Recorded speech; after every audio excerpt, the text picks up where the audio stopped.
Everyone, कैसे आप सभी। आई एम श्योर कि आप सभी ठीक होंगे। तो चलिए आज का वीडियो स्टार्ट करते हैं। आज के वीडियो में हम सॉल्व करने वाले एक 2 नंबर का क्वेश्चन जो है एंजाइना पेक्टोरिस के ऊपर कि इसके ट्रीटमेंट में कौन से जो है ड्रग्स यूज़ किए जाते हैं। तो सबसे पहले तो मैं आपको बता दूं कि एंजाइना पेक्टोरिस है क्या। तो पेक्टोरिस जो है एंजाइना पेक्टोरिस एक ऐसी डिसीज़ है जिसमें कि जो पर्सन होता है उसे ऑक्सीजन की कमी हो जाती है। मतलब उसकी हार्ट को जितने ऑक्सीजन की नीड होती है उतनी ऑक्सीजन उसे नहीं मिल पाती है। तो इस कंडीशन में उसके चेस्ट में पेन होने लगता है, उसकी हार्ट बीट फास्ट हो जाती है और उसे स्वेटिंग होने लगती है, घबराहट होने लगती है और इंसान को जो है कन्फ्यूजन होने लग जाती है धीरे धीरे। तो यही होता है एंजाइना पेक्टोरिस में। इसका इंट्रो दे देती हूँ मैं एक जनरल, ये हमें मेडिकल सर्जिकल में काम आएगा इसीलिए मैंने किया है।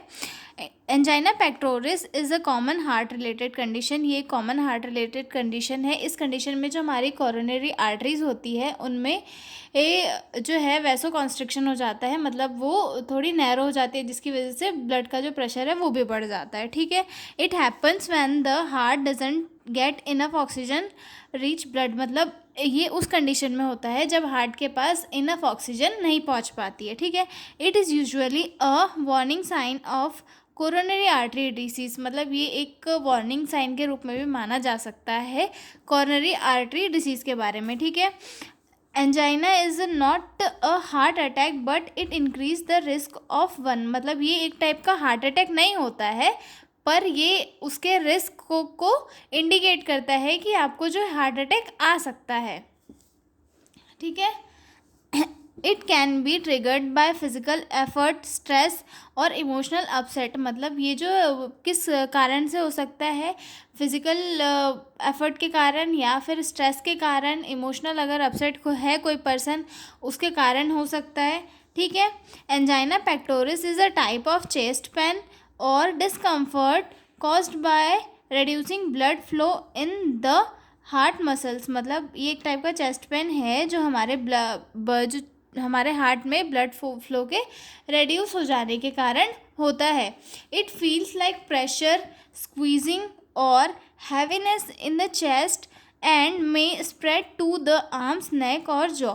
मतलब जब एंजाइना पेक्टोरिस होता है किसी पर्सन को तो उस टाइम पे उसे चेस्ट में जो है एक भारीपन, खिंचाव और मतलब दबाव सा फील होता है और ये धीरे धीरे उसके आर्म, नेक और जॉ में भी फील होने लगता है। ठीक है, अब इसके जो ड्रग्स हैं हम देखते हैं कि इसमें कौन कौन से ड्रग यूज़ किए जाते हैं। ठीक है, तो सबसे फर्स्ट है मेटोप्रोलोल जो एक बीटा ब्लॉकर है।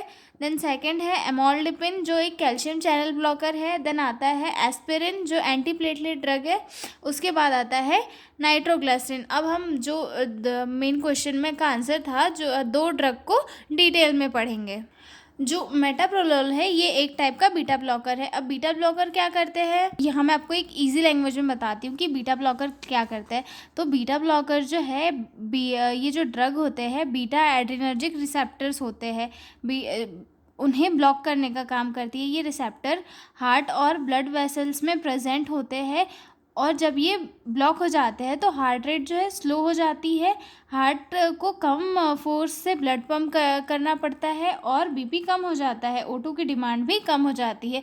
जैसे एंजाइना पेक्टोरिस में O2 की डिमांड पेशेंट को ज़्यादा रहती है क्योंकि उसे O2 उसकी बॉडी में कम फील होती है। तो बीटा ब्लॉकर को जब हम पेशेंट की बॉडी में एडमिनिस्टर करते हैं तो उस टाइम पे जो है उसकी O2 की डिमांड कम होती है और पेशेंट को थोड़ा अच्छा फील होने लगता है। जब हम पेशेंट को बीटा ब्लॉकर एडमिनिस्टर करते हैं तो उसकी जो हार्ट रेट है वो कम हो जाती है, कार्डिक आउटपुट और जो ब्लड प्रेशर है वो भी कम हो जाता है और ऑक्सीजन डिमांड भी कुछ हद तक कम हो जाती है। ठीक है, अब इसका फार्माकोडायनेमिक देख लेते हैं। Prevent angina attack by decreasing myocardial workload and oxygen consumption. मतलब ये जो है एंजाइना के अटैक से प्रिवेंट करता है। कैसे, मायोकार्डियल वर्कलोड को कम करके और ऑक्सीजन के कंजप्शन को भी कम करता है। ठीक है, और फार्माकोकाइनेटिक एब्जॉर्प्शन कहाँ होता है इसका, good orally bio availability. Metabolism कहाँ होता है, लिवर में होता है और एक्सक्रीशन कहाँ होता है, किडनी में होता है। ठीक है, नर्सिंग रिस्पॉन्सिबिलिटी देख लेते हैं। जब हम पेशेंट को बीटा ब्लॉकर या फिर मेटोप्रोलोल एडमिनिस्टर करते हैं तो उसके हमें हार्ट रेट जो है वो मॉनिटर करनी पड़ती है रेगुलरली, और बीपी भी। और जो पेशेंट है उसे सडनली कोई भी जो ड्रग है वो स्टॉप नहीं करना चाहिए, क्योंकि इससे एंजाइना पेक्टोरिस के रीबाउंड होने के चांसेस हो सकते हैं। ठीक है, वॉच फॉर ब्रेडिकार्डिया और फटिग और डिजीनेस। ब्रेडिकार्डिया के लिए पेशेंट को मॉनिटर करते रहना चाहिए, और फटिग और डिजीनेस के लिए भी पेशेंट को देखते रहना चाहिए। ठीक है, अब अगला ड्रग देखते हैं अमोल्डिपिन।